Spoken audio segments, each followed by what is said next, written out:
जय हिंद दोस्तों। आप सभी का सिद्धार्था सर यूट्यूब चैनल पर स्वागत है। आज की क्लास मध्य प्रदेश शिक्षक भर्ती के लिए बहुत महत्वपूर्ण 1000 प्रश्नों की हम जो सीरीज चलाने जा रहे हैं उसका 6वां सेट है। तो सभी लोगों को वीडियो को अंत तक देखना है। और अगर आप शिक्षक भर्ती का ये जो इसी महीने में फॉर्म डलने वाले हैं 8454 पदों के लिए, सभी बच्चे ज़रूर फॉर्म डालिए। और मैं गारंटी देता हूँ बाल विकास में आपके 30 की गारंटी। तो सबसे पहले तो जो न्यू है सब्सक्राइब करिए, बेल बटन दबाइए, अपने दोस्तों को भी शेयर करिए वीडियो को। चलिए तो शुरू करते हैं। पीडीएफ लेने के लिए मैं आप लोगों को बता दूं एक बार, जो पहले से जुड़े हैं सिद्धार्था सर जो यूट्यूब चैनल का नाम है उसी नाम से टेलीग्राम है, उसे सर्च करेंगे, वहां से आपको पीडीएफ मिल जाएगी डेली की।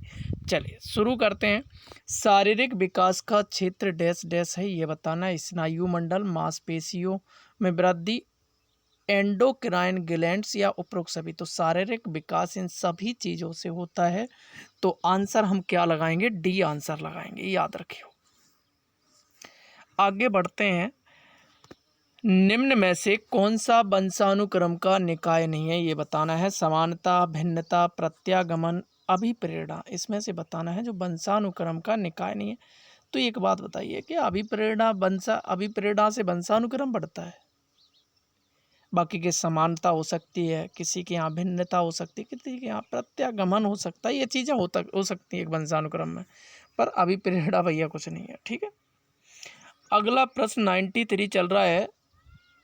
20वीं शताब्दी को बालक की शताब्दी कहा जाता है, यह कथन किसका है? Murray, Adler, Crow and Crow, JB Watson. ये किसने कहा है कि भैया 20वीं शताब्दी को बालक की शताब्दी कहा जाता है? यह कथन किसका है? तो याद रखियो क्रो एंड क्रो भैया कंपनी का है, मतलब एक अच्छे मनोवैज्ञानिक थे, याद रखियो। प्रश्न नंबर अगला है। इस अवस्था को मिथ्या पक्वता का समय भी कहा जाता है। प्रश्न कह रहा है इस अवस्था को मिथ्या पक्वता की अवस्था भी कहा जाता है या समय कहा जाता है। शिशुअवस्था, बाल्यावस्था, किशोरावस्था, प्रौढ़ावस्था। तो देखो मैं आप लोगों को बताऊं, जो बाल्यावस्था है इसको मिथ्या पक्वता की अवस्था कहा जाता है। ठीक है, इसमें झूठ भी चलता है भाई, ये कह सकते हैं। प्रश्न नंबर है 95। शैशवा अवस्था की विशेषता नहीं है। शारीरिक विकास की तीव्रता, दूसरों पर निर्भरता, नैतिकता का न होना, मानसिक विकास में तीव्रता। तो शैशवा अवस्था की इनमें से कौन सी विशेषता नहीं है, ये आपको बताना है। क्या शारीरिक विकास की तीव्रता, दूसरों पर निर्भरता, नैतिकता का न होना, मानसिक विकास में तीव्रता। तो याद रखियो नैतिकता नहीं होती उस समय, इसलिए, और बाकी के सभी ऑप्शन आपके क्या हो जाएंगे? करेक्ट हो जाएंगे। अगला प्रश्न चलते हैं 96 की ओर।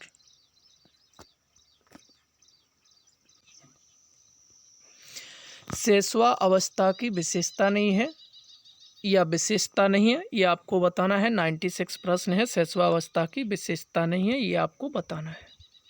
तो देखिए मैं आपको बताऊं, सीखने की प्रक्रिया में तीव्रता, जिज्ञासा की प्रवृत्ति, अनुकरण द्वारा सीखने की प्रवृत्ति, चिंतन प्रक्रिया। तो जो शैशवावस्था में आपको ये बताना है कि कौन सा सीखने की प्रक्रिया में तीव्रता, जिज्ञासा की प्रवृत्ति, अनुकरण द्वारा सीखने की प्रवृत्ति, चिंतन प्रक्रिया, जो इसमें से एक। तो प्रश्न हो जाएगा तुम्हारा चिंतन की प्रक्रिया। शैशवावस्था की जो विशेषता नहीं है, उस समय भैया बालक छोटा होता, चिंतन की प्रक्रिया। चलिए प्रश्न नंबर है 97। कह रहे हैं किस मनोवैज्ञानिक के अनुसार विकास एक सतत और धीमी धीमी प्रक्रिया है, ये आपको बताना है। कॉल्सनिक, पियाजे, स्किनर, हरलॉक साहब। तो धीमी धीमी ये बहुत ज़्यादा पूछा जाता है, तो याद रखियो ये तीनों ही बहुत महत्वपूर्ण मनोवैज्ञानिक है, इनसे संबंधित सारे प्रश्न आपको याद होना जरूरी है। प्रश्न नंबर 98 की ओर चलते हैं हम लोग। चले, बिग व हैट डैश डैश की विशेषता को सर्वोत्तम रूप से व्यक्त करने वाला एक शब्द है। परिवर्तन, परिवर्तन शारीरिक, सामाजिक, मनोवैज्ञानिक होता है। शैशवावस्था, बाल्यावस्था, किशोरावस्था, प्रौढ़ावस्था। तो ये आपको बताना है क्या इसमें से करेक्ट होगा? तो देखिए मैं आप लोगों को बता दूं, बिग व हेड ये तुम्हारा क्या हो जाएगा, किशोरा अवस्था की विशेषताओं को सर्वोत्तम रूप से व्यक्त करने वाला एक शब्द है। परिवर्तन शारीरिक, सामाजिक, मनोवैज्ञानिक होता है, याद रखियो। प्रश्न नंबर 99 है, मानव विकास कुछ विशेष सिद्धांतों पर आधारित है।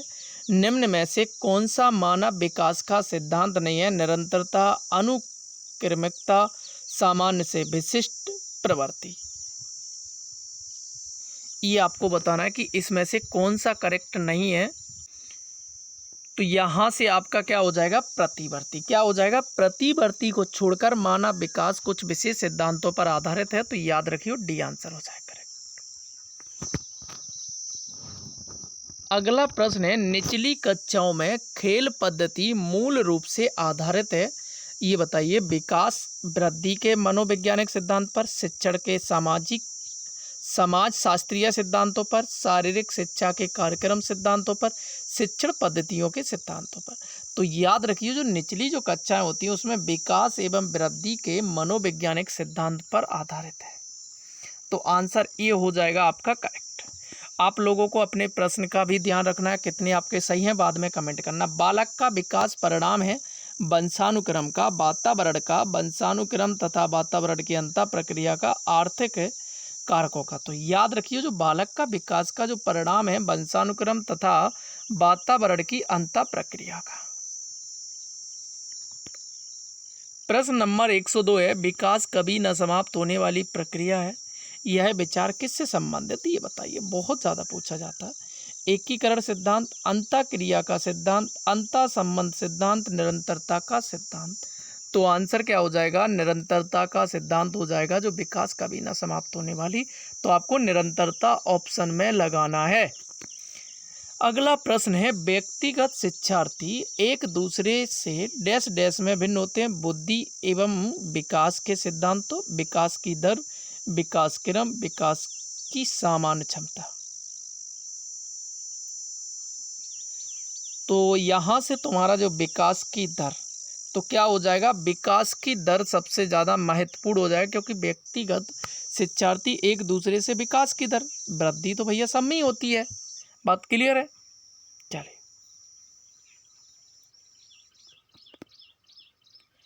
अगला है, लॉरेंस कोलबर्ग विकास के क्षेत्र में शोध के लिए जाने जाते थे, संज्ञानात्मक, शारीरिक, गामक, नैतिक।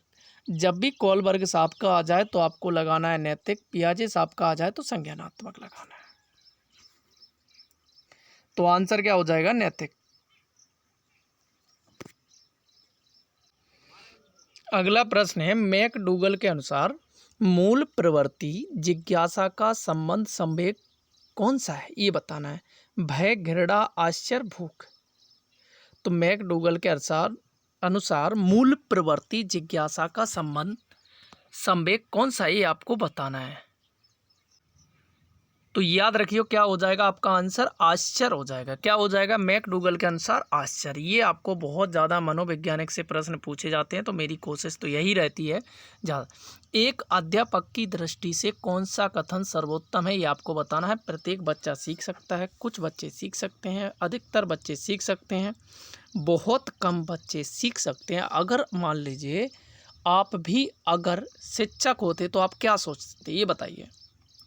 तो मैं आप सभी को बता दूं, प्रत्येक बच्चा सीख सकता है, ये आपको यहाँ लगाना था।